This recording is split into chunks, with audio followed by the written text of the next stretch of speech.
তোমরা কম বেশি খান স্যারকে সবাই চেনো। আজকে ডেটে খান স্যার ভারতবর্ষের একজন একজন ব্যক্তিত্ব।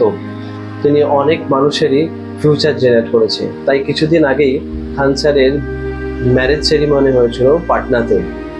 তো সেখানে অনেক অনেক বড় লিডার, অনেক বড় লেভেলের ভিআইপি লোক এসেছিল। প্লাস তার মাঝে এই যে আয়োজন করেছিল যারা, বিভিন্ন ওয়েটার, বিভিন্ন রিসেপশনিস্ট যারা ছিল, তো তাদের মধ্যে কেউ খান স্যারকে এসে বললো যে স্যার সবার তো অলমোস্ট খাওয়া দাওয়ার ব্যবস্থা হয়ে গেছে, তো আমরা কি খাবো? তো খান স্যার তখন তাদেরকে বলল যে সবাই যেটা খেয়েছে তোমরা সেটাই খাবে, আর তোমাদের জন্য সেটাই আয়োজন করা হয়েছে। আর আপনি আর একটা বিষয় শুনলে অবাক হয়ে যাবেন, এই খান স্যার তার ম্যারেজ সেরিমনির মাঝে পাটনার যত রাস্তায়, যত ঝুপড়িতে যত লোক ছিল, প্রত্যেকের জন্য খাওয়ার ব্যবস্থা করে প্রত্যেকের কাছে খাবার পৌঁছে দিয়েছে।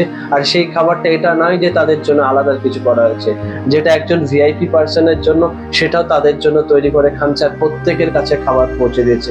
তো একজন মানুষ তার কত বড় মনের বিবেক বা মানসিকতা হলে এটা পসিবল। তো তোমাদের কেমন লেগেছে অবশ্যই জানাবে, নিচে কমেন্ট করতে একদম বলবে না। ধন্যবাদ।